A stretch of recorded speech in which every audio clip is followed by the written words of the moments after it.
Mapanagot ang paggamit ng social media bilang mamamayan. Learning Competency 3C na isa sa kilo sa mga paraan ng mapanagot ang paggamit ng social media bilang mamamayan.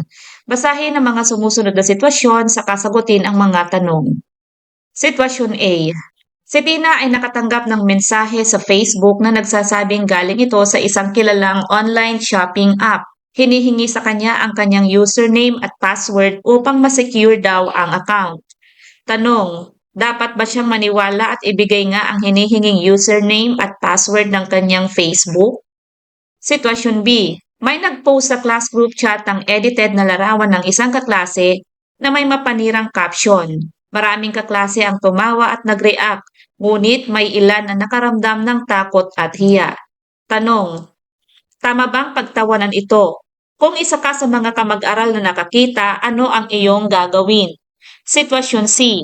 May kumakalat na post sa social media na nagsasabing may kaguluhan daw sa isang lugar at hinihikayat ang mga tao na magpanik kahit wala namang opisyal na balita mula sa otoridad.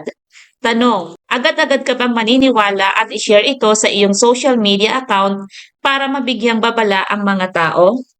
Ang papel ng social media. Sa kasalukuyang panahon, malaki ang papel na ginagampanan ng social media sa pang-araw-araw na buhay ng bawat mamamayan, lalo na ng mga kabataan. Ginagamit ito para sa komunikasyon, pagkatuto, aliwan o libangan at pakikipag-ugnayan sa pamilya at mga kaibigan. Gayunpaman, kasabay ng mga mabubuting dulot ng social media ay ang mga panganib na maaaring idulot nito kung ito ay gagamitin ng walang sapat na kaalaman at pag-iingat. Dahil sa mabilis na pagkalat ng impormasyon at sa malawak na koneksyon ng mga tao sa online na mundo, may mga pagkakataong nagagamit ang social media sa paggawa ng krimen o pananamantala sa kapwa. Ito ay tinatawag na cybercrime. Ano nga ba ang cybercrime? Ang cybercrime ay isang malawak na kategorya ng krimen na gumagamit ng teknolohiya at internet bilang kasangkapan para sa masamang layunin. Ang mga ito ay hindi lamang nakapipinsala sa isang individual kundi maaari ring magdulot ng takot, kaguluhan at kawalan ng tiwala sa komunidad at sa buong bansa. Narito ang ilang halimbawa ng cybercrime na madalas mangyari sa pamamagitan ng social media. Mga karaniwang cybercrime sa social media. Una, phishing. Ang phishing ay panlilinlang sa pamamagitan ng pagpapadala ng peking mensahe na nagpapanggap na galing sa lehitimong institusyon upang makuha ang personal na impormasyon ng isang tao. Halimbawa, may natanggap si Ana na mensahe sa Facebook na nagsasabing galing daw ito sa isang online shopping app at kailangang i-update ang kanyang account. Pinapapindot siya sa link at hinihingi ang kanyang username at password. Kapag sinunod niya ito, maaaring manakaw ang kanyang account. Pangalawa, identity theft. Ang identity theft ay ang pagkuha at paggamit ng personal na impormasyon ng isang tao na walang pahintulot upang magpanggap bilang siya. Halimbawa, ginamit ng isang tao ang buong pangalan, larawan at birthday ni Mark na nakita sa social media upang gumawa ng peking account. Ginamit ang account na ito upang makahingi ng pera sa kanyang mga kaibigan. Pangatlo, cyberbullying.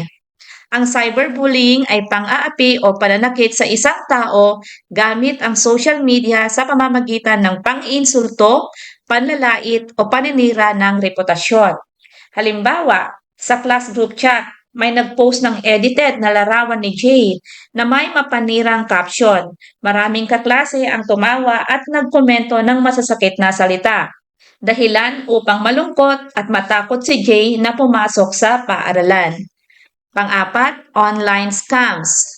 Ang online scam ay panlilinlang sa social media gamit ang peking alok o promosyon upang makakuha ng pera o impormasyon mula sa biktima. Halimbawa, may nakita si Lisa sa post sa Facebook na nagsasabing mananalo siya ng cellphone kapag nagbayad ng processing fee.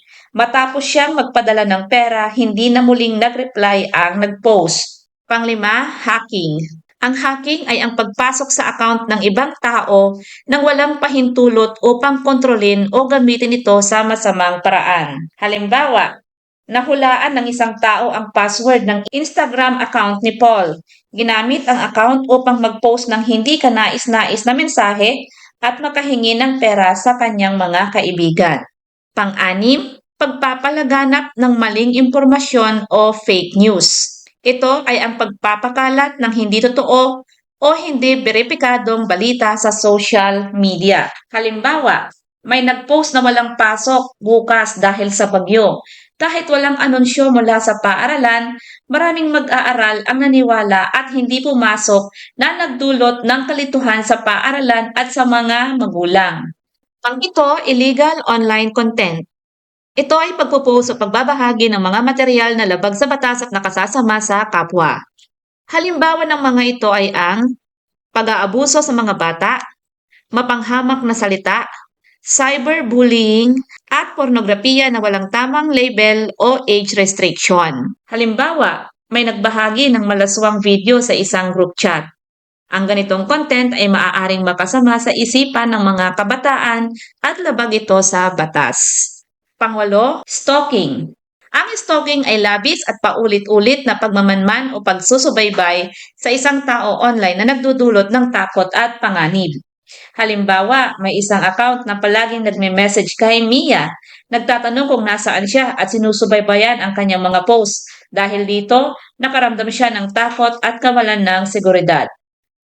Matapos nating talakayin ang mga halimbawa at panganib ng cybercrime na maaaring mangyari sa social media, mahalaga rin na maisakilos natin ang mga paraan ng pagiging mapanuri, responsable at maingat sa pamamagitan ng social media bilang isang mamamayan. Narito ang mga paraan na mapanagutang paggamit ng social media. Una, maging mapanuri at huwag basta magtiwala sa mga mensahe, link at online na alok. Sa sitwasyon A, kung saan ang isang mag-aaral ay nakatanggap ng mensahe humihingi ng kanyang username at password, mahalagang tandaan ng mga lehitimong institusyon ay hindi humihingi ng sensitibong impormasyon sa pamamagitan ng social media. Ang pagiging mapanuri ay nangangahulugang hindi agad nagkiklik ng link, hindi nagbibigay ng personal na detalye at agad na kinikilala ang mga palatandaan ng phishing. Sa ganitong paraan, napoprotektahan ng mamamayan ang sarili at naiiwasan ang paglilinlang na maaaring magdulot ng pinsala hindi lamang sa individual kundi pati sa iba.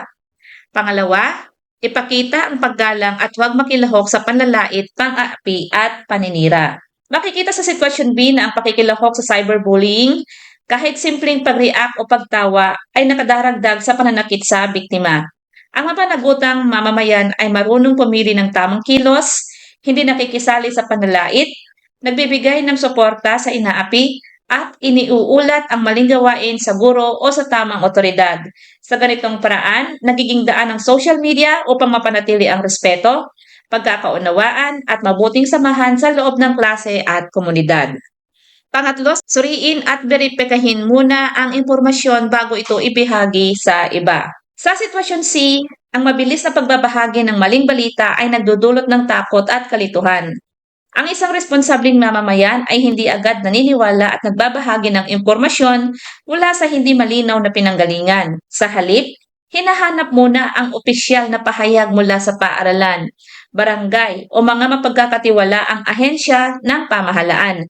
Ang maingat na pagbabahagi ng impormasyon ay nakatutulong sa pagpapanatili ng kaayusan at katiwasayan ng komunidad at ng bayan. Pang-apat, i-report ang mga mapaminsalang gawain at huwag manatiling tahimik sa harap ng mali. Ang pananahimik sa harap ng phishing, cyberbullying at fake news ay maaaring magbigay daan sa patuloy na paglaganap ng cybercrime. Ang mapanagutang mamamayan ay marunong gumamit ng report at block functions ng social media upang ipaalam ang maling gawain sa tamang otoridad. Sa pamamagitan nito, maipakikita ang aktibong pakikilahok sa pagpapanatili ng kaligtasan at kaayusan sa digital na komunidad. At panglima, gamitin ang social media bilang kasangkapan sa kabutihang panlahat. Sa halip na maging daan ng panlilinlang, paninira at kaguluhan, ang social media ay maaaring gamitin upang magbahagi ng tamang impormasyon, magpayo sa kapwa at magpalaganap ng kabutihan. Ang paggamit ng social media sa positibong paraan ay nagpapakita ng malasakit sa kapwa at aktibong pagtupad sa tungkulin bilang isang responsableng mamamayan na may layuning mapanatili ang kaayusan at katiwasian ng bayan. Maraming salamat sa panonood at pakikinig. Hanggang sa muli, paalam!